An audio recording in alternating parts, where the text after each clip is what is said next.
वज्रहस्ताय नमः।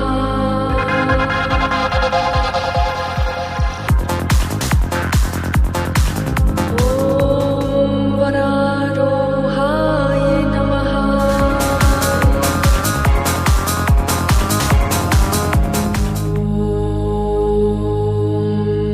शान्ति। ಆತ್ಮ ಸಂಜೀವಿನಿ.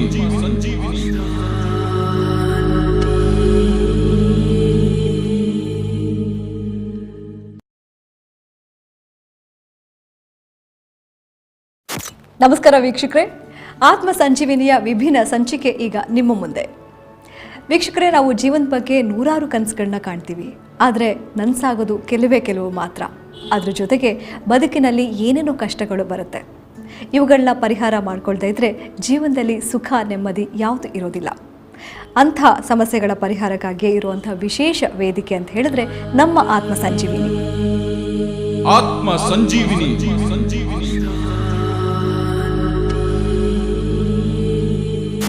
ಆತ್ಮಚಿಕಿತ್ಸೆ ಇದೊಂದು ಅಪರೂಪವಾದ ಚಿಕಿತ್ಸೆ. ನಮ್ಮ ದಿನನಿತ್ಯದ ಸಾಕಷ್ಟು ಸಮಸ್ಯೆಗಳಿಗೆ ಇಲ್ಲಿ ಖಚಿತವಾಗಿ ಪರಿಹಾರ ಸಿಕ್ಕೇ ಸಿಗುತ್ತೆ. ಇದಕ್ಕಾಗಿ ಸಾಕಷ್ಟು ಸಾಧನೆ ಮಾಡಿ ಜನರ ಸಮಸ್ಯೆಗಳಿಗೆ ಪರಿಹಾರ ನೀಡ್ತಾ ಇರೋರು ಡಾಕ್ಟರ್ ಮಂಜುನಾಥ್ ಶಾಸ್ತ್ರಿ ಅವರು.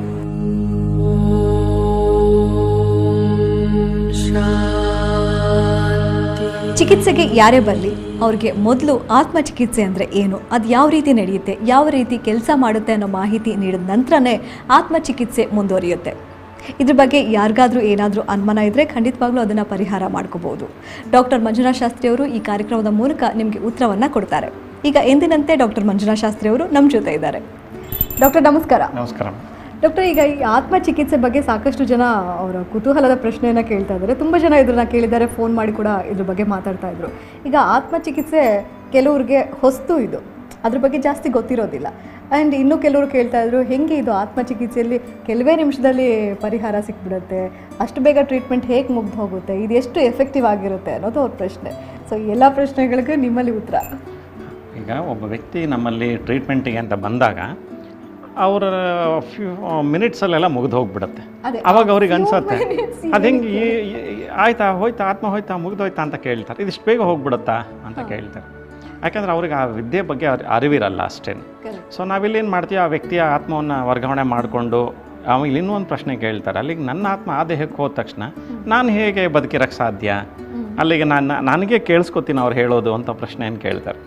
ಸೊ ಆತ್ಮ ಒಬ್ಬ ವ್ಯಕ್ತಿ ಆತ್ಮವನ್ನು ಬೇರೆ ಒಬ್ಬ ವ್ಯಕ್ತಿಯ ದೇಹಕ್ಕೆ ವರ್ಗಾವಣೆ ಮಾಡಿದಾಗ ಈ ವ್ಯಕ್ತಿ ಅನ್ಕಾನ್ಷಿಯಸ್ ಆಗಬೇಕಂತ ಏನಿಲ್ಲ. ಈಗ ಎಲ್ಲರ ಅವ್ರ ನಾಲೆಜ್ ಏನಿರುತ್ತೆ ಅಂದರೆ ಆತ್ಮ ಅಂದರೆ ಒಂದೇ ಒಂದು ಎಲಿಮೆಂಟ್, ಅದು ಒಂದೇ ಒಂದು ಲೇಯರ್. ಅದು ಅದನ್ನು ತೆಗೆದ ತಕ್ಷಣ ನಾವು ಬಿದ್ದೋಗ್ಬಿಡ್ತೀವಿ, ನಮ್ಮ ಪ್ರಜ್ಞೆ ತಪ್ಪು ಹೋಗ್ಬಿಡುತ್ತೆ, ನಮ್ಗೆ ಯಾರು ಹೇಳಿದ್ದು ಕೇಳಿಸಲ್ಲ, ನಾವು ನಿಸ್ತೇಜ ಆಗ್ತೀವಿ ಅನ್ನೋ ಭಾವ. ಹಾಗೇನಿರಲ್ಲ.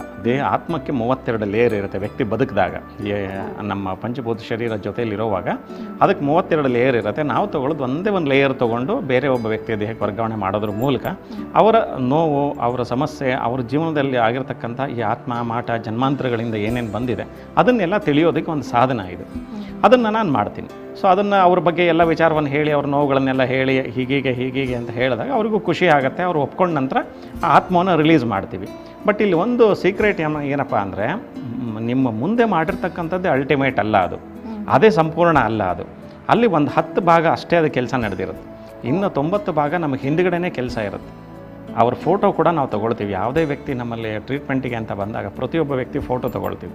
ಅವ್ರ ಆಬ್ಸೆನ್ಸಲ್ಲಿ ಅವ್ರು ಹೋದ ನಂತರ ನಮಗೆ 5 ದಿವಸಕ್ಕೊಮ್ಮೆ 10 ದಿವಸಕ್ಕೊಮ್ಮೆ ಅವ್ರಿಗೋಸ್ಕರವಾಗಿ ಬಹಳಷ್ಟು ಚಿಕಿತ್ಸೆ, ಬಹಳಷ್ಟು ರೀತಿಯಾದ ವಿಧಾನ ರೀತಿಯಲ್ಲಿ ಟ್ರೀಟ್ಮೆಂಟ್ ನಡೆಯುತ್ತೆ ನಮ್ಮಲ್ಲಿ. ಅದು ಅವ್ರಿಗೆ ಗೊತ್ತಿರೋದಿಲ್ಲ. ಅದು ಅವರ ಅಪ್ಲಿಕೇಶನಲ್ಲಿ ಯಾವ ಡೇಟಲ್ಲಿ ನಾವು ಮಾಡಿದ್ದೀವಿ ಅಂತ ಅದನ್ನು ಬರೆದು ಇಟ್ಟಿರ್ತೀವಿ. ನಾವು ಒಂದು ಡೇಟ್ ಹಾಕಿ ಸೋಲ್ ಏನಾರು ಇದ್ರೆ ರಿಲೀಸ್ ಮಾಡಿದ್ದು ಎಲ್ಲ ಇನ್ಫಾರ್ಮೇಷನ್ ಅದರಲ್ಲೂ ಇರುತ್ತೆ. ಅದು ಅವ್ರಿಗೆ ಗೊತ್ತಾಗೋದಿಲ್ಲ. ಸೊ ಅವ್ರೇನು ಅನ್ಕೋತಾರೆ, ಏನಪ್ಪ ಮುಂದೆ ಬಂದರು ಹಿಂಗೆ 2 ಚಿಟಿಕೆ ಹೊಡೆದ್ರು ಮುಗಿದೋಯ್ತು, ಕೆಲಸ ಆಗೋಯ್ತಾ, ಈಗ ಸರಿ ಹೋಯ್ತಾ ಅಂತ ಅಂದ್ಕೊಳ್ತಾರೆ. ಹಾಗಾಗೋದಿಲ್ಲ. ಆ ದೇಹದಲ್ಲಿ ಇರೋದನ್ನು ರಿಲೀಸ್ ಮಾಡಿರ್ತೀವಿ ಅಷ್ಟೇ. ತದನಂತರ ಆ ದೇಹಕ್ಕೆ, ಆ ಆತ್ಮಕ್ಕೆ ಬಹಳಷ್ಟು ಟ್ರೀಟ್ಮೆಂಟನ್ನು ಕೊಡಬೇಕಾಗತ್ತೆ. ಅದು ಹಿಂದೆ ಸ್ಕ್ರೀನ್ ಹಿಂದೆ ಅದು ಬಹಳಷ್ಟು ಕೆಲಸಗಳು ನಾವು ಮಾಡ್ತೀವಿ. ಆ ಉದ್ದೇಶದಿಂದ ನಾನು ಅವರಿಗೆ ಮೊದಲನೇ 15 ದಿವಸದಲ್ಲೆಲ್ಲ ಅವರಿಗೆ ಒಂದು 5ರಿಂದ 10 ಭಾಗ 15 ಭಾಗ 20 ಭಾಗ ರಿಸಲ್ಟ್ಸು ಕಂಡು ಬರುತ್ತೆ. ಸೊ ಹೀಗಾಗಿ ಆತ್ಮಚಿಕಿತ್ಸೆ 5 ನಿಮಿಷದ್ದೇನಲ್ಲ, ಅದಕ್ಕೆ ಅದರದೇ ಆದ ರೀತಿ ನೀತಿಗಳು ಬಹಳಷ್ಟಿದೆ. ಕೆಲವೊಂದು ಪೇಷಂಟ್ ಮುಂದೆ ಮಾಡ್ತೀವಿ, ಕೆಲವೊಂದು ಪೇಷಂಟ್ ಇಲ್ಲದೇ ಇದ್ದಾವಾಗ ಮಾಡ್ತೀವಿ. ಡಾಕ್ಟರ್ ಸತ್ಯನಾರಾಯಣ್ ಅಂತ ನಮಗೆ ಫೋನ್ ಮಾಡಿ ಅವ್ರ ಸಮಸ್ಯೆಯನ್ನು ಹೇಳ್ಕೊಂಡಿದ್ದಾರೆ. ಅವರು ಪ್ರೈವೇಟ್ ಕಂಪ್ನಿಯಲ್ಲಿ ಮ್ಯಾನೇಜರ್ ಆಗಿ ವರ್ಕ್ ಮಾಡ್ತಾ ಇದ್ದಾರೆ. ಈಗ ಇತ್ತೀಚೆಗೆ ಅವ್ರ ಸಮಸ್ಯೆ ಏನು ಅಂತ ಹೇಳಿದ್ರೆ ಎಲ್ಲದಕ್ಕೂ ಭಯ ಪಡ್ತಾರಂತೆ. ಈಗ ಅಕಸ್ಮಾತ್ ಆಫೀಸ್ನಲ್ಲಿ ಕೆಲಸ ಮಾಡ್ತಾ ಕೂತಿದ್ರೆ ಯಾರಾದರೂ ಏನಾದ್ರು ಅಂದ್ಬಿಡ್ತಾರಾ, ನನ್ನ ಕೆಲಸ ಎಲ್ಲಿ ತಪ್ಪ ಹೋಗೋಯ್ತಾ, ಅಥವಾ ನಾನೇನೋ ತಪ್ಪು ಮಾಡ್ತಾ ಇದ್ದೀನಿ ಅನ್ನೋ ಭಯ, ಹೊರಗಡೆ ಏನಾದರೂ ಹೋದರೆ ಎಲ್ಲ ಆಕ್ಸಿಡೆಂಟ್ ಆಗಿಬಿಡುತ್ತೋ ಅನ್ನೋ ಭಯ, ಈ ರೀತಿ ಪ್ರತಿಯೊಂದಕ್ಕೂ ಭಯ ಪಡ್ಕೊಂಡೇ ಇದ್ದಾರಂತೆ. ಅದು ಇತ್ತೀಚೆಗೆ ಶುರುವಾಗಿರುವಂಥ ಒಂದು ಸಮಸ್ಯೆ. ಸೊ ಇದಕ್ಕೆ ನಮ್ಮ ಆತ್ಮಚಿಕಿತ್ಸೆಯಲ್ಲಿ ಪರಿಹಾರ ಸಿಗುತ್ತಾ ಅಂತ ಕೇಳಿದ್ರು. ಈಗ ಭಯ ಅನ್ನೋದು ಈ ಸಮಸ್ಯೆ ಬಹಳಷ್ಟು ಜನರಲ್ಲಿದೆ. ಅಂದರೆ ಆ ನೆಗೆಟಿವ್ ಥಿಂಕಿಂಗು, ಕೆಟ್ಟ ಆಲೋಚನೆ, ಭಯ. ನನಗೆ ಯಾರು ಏನೋ ಮಾಡಿಬಿಡ್ತಾರೆ, ಏನೋ ಆಗಿ ಹೋಗ್ಬಿಡುತ್ತೆ, ನಾನೇನೋ ಕಳ್ಕೊಂಬಿಡ್ತೀನಿ, ನಾನು ಬೀದಿಗೆ ಬಂದುಬಿಡ್ತೀನಿ, ಭಯ. ರೋಡಿಗೆ ಹೋದರೆ ಯಾರೋ ಆಕ್ಸಿಡೆಂಟ್ ಆಗಿ ಹೋಗ್ಬಿಡುತ್ತೆ, ನಾನು ಸತ್ತೋಗ್ಬಿಟ್ರೆ ನಮ್ಮ ಮನೆಯವ್ರ ಗತಿ ಏನು, ನಾನು ಆಫೀಸ್ಗೆ ಹೋಗ್ತಿದ್ದೀನಿ, ಮನೇಲಿ ಏನಾದ್ರು ಹಲ್ಲೆಗಳಾದರೆ, ಮನೆಗೆ ಯಾರಾದರೂ ಕಳ್ಳ ನುಗ್ಗಿದ್ರೆ, ಅವ್ರನ್ನ ಯಾರಿಗಾದ್ರೂ ಏನಾದ್ರು ಹತ್ಯೆ ಮಾಡಿಬಿಟ್ರೆ, ಬರೀ ಹೀಗೇ ಮಾತಿಗೂ ಬರೀ ನೆಗೆಟಿವ್ ಥಿಂಕಿಂಗೇ ಜಾಸ್ತಿ ಇರುತ್ತೆ. ಸೊ ಇದೇ ರೀತಿ ಒಂದು ಕೇಸ್, ಒಂದು ಮಗುದು ತುಂಬ ಚೆನ್ನಾಗಿತ್ತು ಇದು. ಅವಳು ಈಗ ಮೊನ್ನೆ PUC ಎಕ್ಸಾಮಿನ ಮಗು ಅದು. ಅವಳಿಗೆ ಭಯ ಅಂದರೆ ಎಷ್ಟು ಅಂದರೆ, ಫಸ್ಟ್ ಟೈಮ್ ನನ್ನ ಹತ್ರ ಬಂದಾಗ ಅವ್ರ ಅಪ್ಪನ ಗಟ್ಟಿ ತೋಳಲ್ಲಿ ಗಟ್ಟಿ ಹಿಡ್ಕೊಂಡು ಅಳ್ತಾ ಕೂತ್ಕೊಂಡ್ಬಿಟ್ಟಿದ್ದಾಳೆ. ಎಷ್ಟು ಭಯ ಅಂದರೆ ಮನೇಲೇ ಇರೋಕ್ಕೆ ಭಯ ಅವಳಿಗೆ, ಹೊರಗಡೆ ಹೋಗೋದು ಎರಡನೇ ಮಾತು. ಮನೆಯಲ್ಲಿದ್ದರೂ ಭಯ, ಹೊರಗಡೆ ಅಂತೂ ಹೆಜ್ಜೆ ಇಡೋದೇ ಇಲ್ಲ. ಯಾರಾದರೂ ಒಬ್ಬರು ಜೊತೇಲಿ ಇರಲೇಬೇಕು. ಯಾವಾಗಲೂ ಅಳು ಬರೀ ಕೆಟ್ಟ ಆಲೋಚನೆ. ಈಗ ಹೇಳ್ದ ಹಾಗೇ ಬರೀ ನೆಗೆಟಿವ್ ಥಿಂಕಿಂಗ್, ಹಂಗಾಗಿ ಹೋಗ್ಬಿಡುತ್ತೆ, ಹಿಂಗಾಗಿ ಹೋಗ್ಬಿಡುತ್ತೆ, ನನಗೆ ರೋಡಲ್ಲಿ ಹೋಗೋಕ್ಕಾಗಲ್ಲ, ಯಾರೋ ಬಂದು ಏನೋ ಮಾಡಿಬಿಡ್ತಾರೆ, ಇದು ಓದಿದ್ರೆ ಓದೋಕ್ಕಾಗಲ್ಲ, ಕೂತ್ರೆ ಬರೀ ಕಣ್ಣು ಮಂಜಾಗುತ್ತೆ, ಬರೀ ಕೆಟ್ಟ ಆಲೋಚನೆಗಳು ಬರ್ತವೆ, ನಂಗೆ ತಲೆ ಸುತ್ತುತ್ತೆ, ಏನೇನೋ ಬರೀ ನೆಗೆಟಿವ್.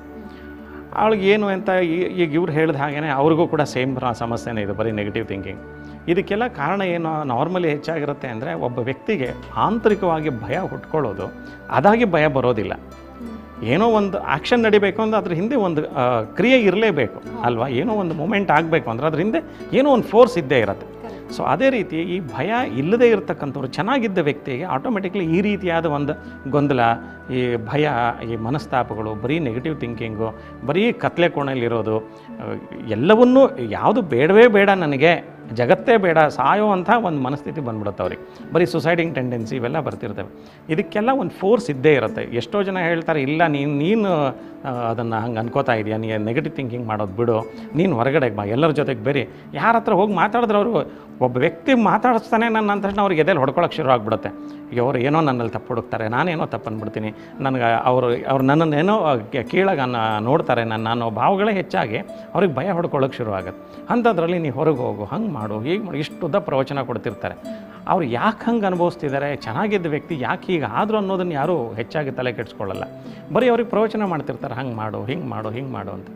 ಅದೇ ನಮ್ಮ ಈ ಆತ್ಮಚಿಕಿತ್ಸೆಯಲ್ಲಿ ಬಹಳ ವಿಶೇಷ ಅಂದರೆ ಏನು, ಆ ವ್ಯಕ್ತಿಯನ್ನು ಏನು ಕೇಳ್ದೇ ಅವನ ಸಮಸ್ಯೆ ಏನು, ಯಾವ್ಯಾವ ರೀತಿ ಅನುಭವಿಸ್ತಿದ್ದಾರೆ ಅಂತ ನಾವೇ ಅವರ ಆತ್ಮವನ್ನು ವರ್ಗಾವಣೆ ಮಾಡ್ಕೊಳ್ಳೋದ್ರ ಮೂಲಕ ಹೇಳೋದ್ರಿಂದ ಅವ್ರಿಗೂ ಖುಷಿ ಆಗುತ್ತೆ, ನನ್ನ ನೋವನ್ನು ಒಬ್ಬರು ಅನುಭವಿಸಿ ಹೇಳೋರು ಇದ್ದಾರೆ ಅಂತ.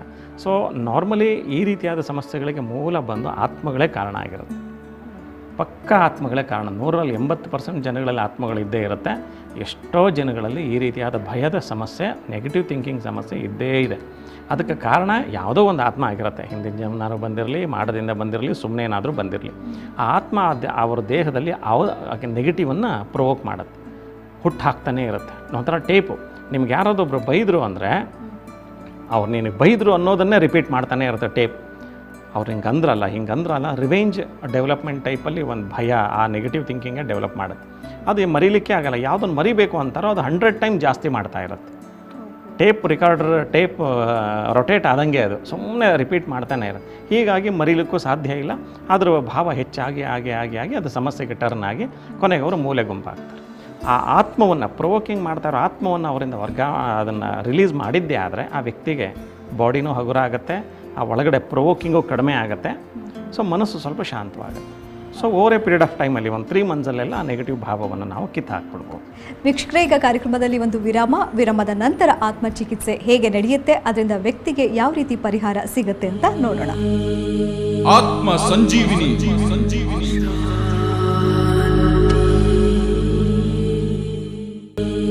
ಆತ್ಮ ಸಂಜೀವಿನಿ.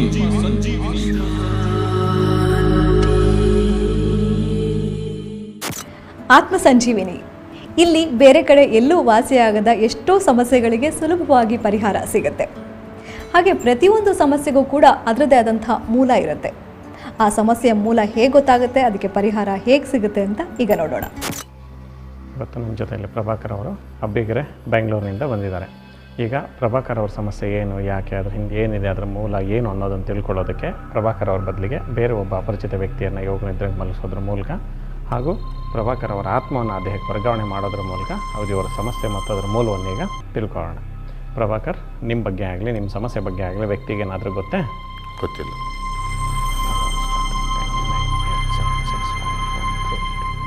ಪ್ರಭಾಕರ್ ಆದಮೇಲೆ ಸರಿ ಸರ್ ನೋಡ ಕಂಪ್ಲೀಟಾಗಿ ಅನ್ಬೋದು.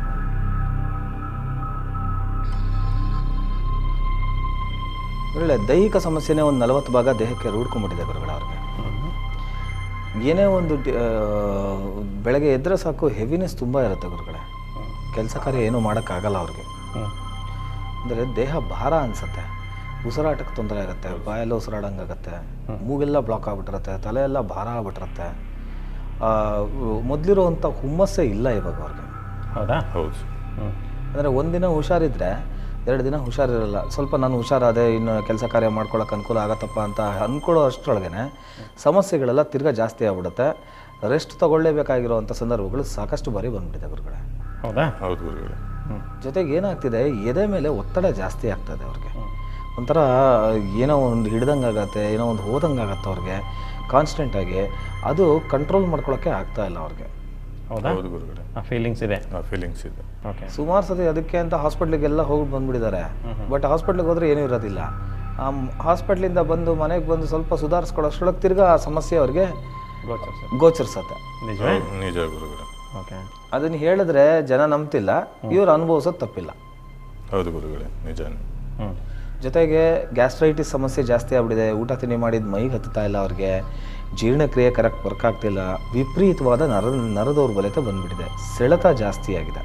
ಹೌದಾ? ಹೌದು ಗುರುಗಳೇ. ಒಂಥರ ಕೈಕಾಲಿಗೆ ಹಗ್ಗ ಕಟ್ಟಿ ಹೇಳಿದ್ರೆ ಏನು ಅನುಭವ ಬರುತ್ತೆ, ಆ ರೀತಿಯಾದಂಥ ಅನುಭವ ಅವ್ರಿಗೆ ತುಂಬ ಬರ್ತಾ ಇದೆ ಗುರುಗಳೇ. ಹೌದಾ? ಹೌದು ಗುರುಗಳೇ. ಇದರಿಂದ ರಾತ್ರಿ ನೆಮ್ಮದಿಯಾಗೂ ನಿದ್ದೆ ಮಾಡೋಕ್ಕಾಗ್ತಿಲ್ಲ. ಯಾಕೆಂದರೆ ತುಂಬ ಹೊರಳಾಡೋಂಗಾಗತ್ತೆ, ತುಂಬ ಡಿಸ್ಟರ್ಬ್ಡ್ ಸ್ಲೀಪು. ಅಂದರೆ ಮೈಕೈ ಎಲ್ಲ ಒತ್ತಡ ಜಾಸ್ತಿ, ಮೂಳೆಗಳೆಲ್ಲ ಒತ್ತತ್ತೆ, ಮಾಂಸಖಂಡಗಳೆಲ್ಲ ಹಿಂಡ್ದಂಗೆ ಆಗುತ್ತೆ.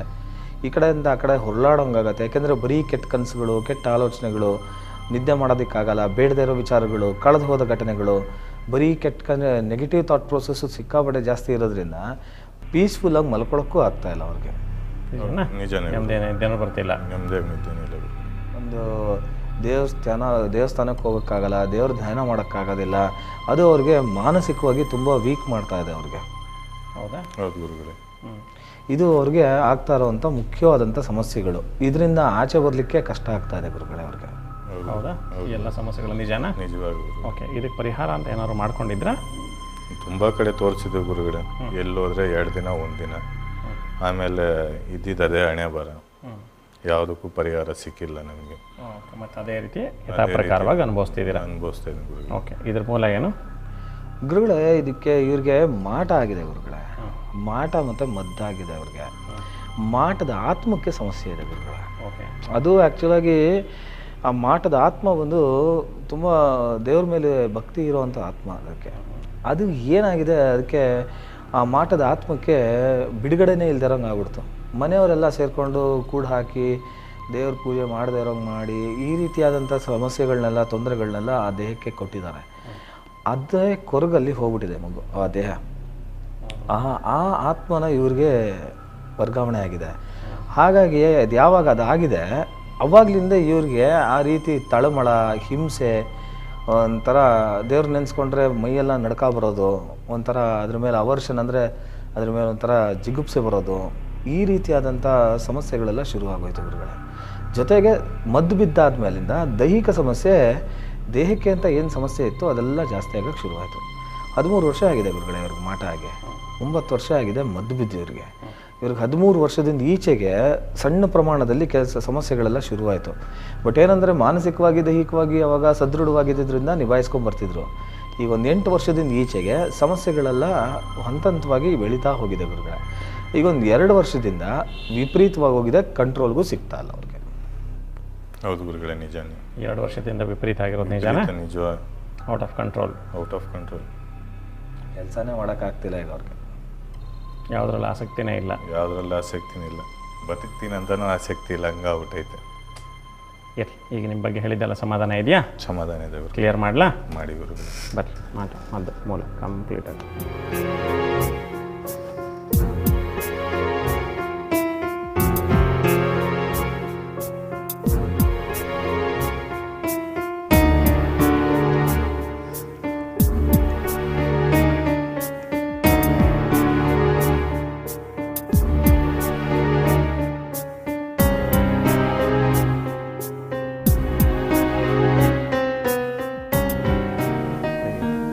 ಪ್ರಭಾಕರ್, ಈಗ ದೇಹದಲ್ಲಿ ಆತ್ಮನ ಕ್ಲಿಯರ್ ಆಗಿದೆ, ಹೊಟ್ಟೆಗೆ ಹಾಕಿರೋ ಮದ್ದು ಒಂದು ಲೆವೆಲ್ ಇಳಿದಿದೆ. ಇದರಿಂದ 15 ದಿವಸದಲ್ಲಿ ನಿಮಗೆ ಒಂದು 5 ರಿಂದ 10 ಭಾಗ ರಿಸಲ್ಟ್ ಬರುತ್ತೆ.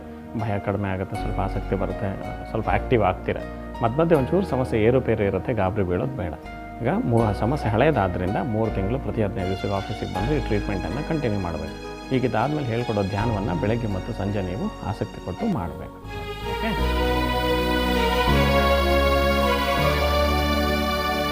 ಮೈಯಲ್ಲಿ ಕೈ ಕಾಲು ನೋವು ಜಾಸ್ತಿ ಇತ್ತು. ನನಗೆ ಎದೆಲ್ಲೇನೋ ಓಡಾಡ್ದಂಗಿತ್ತು ಮೈಯಲ್ಲಿ.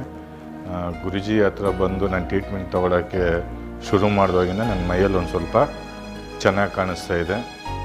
ಅದಕ್ಕಾಗಿ ಗುರುಜಿಗೆ ನನ್ನ ಧನ್ಯವಾದಗಳು. ವೀಕ್ಷಕರೇ, ಈಗ ಕಾರ್ಯಕ್ರಮದಲ್ಲಿ ಒಂದು ವಿರಾಮದ ನಂತರ ಮತ್ತಷ್ಟು ಕುತೂಹಲಕಾರಿ ಮಾಹಿತಿ ನಿಮಗೋಸ್ಕರ. ಆತ್ಮ ಸಂಜೀವಿನಿ.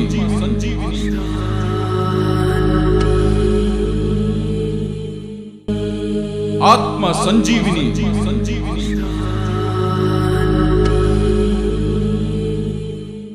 ಆತ್ಮ ಸಂಜೀವಿನಿ, ಇದು ನಿತ್ಯ ಸಂಜೀವಿನಿ.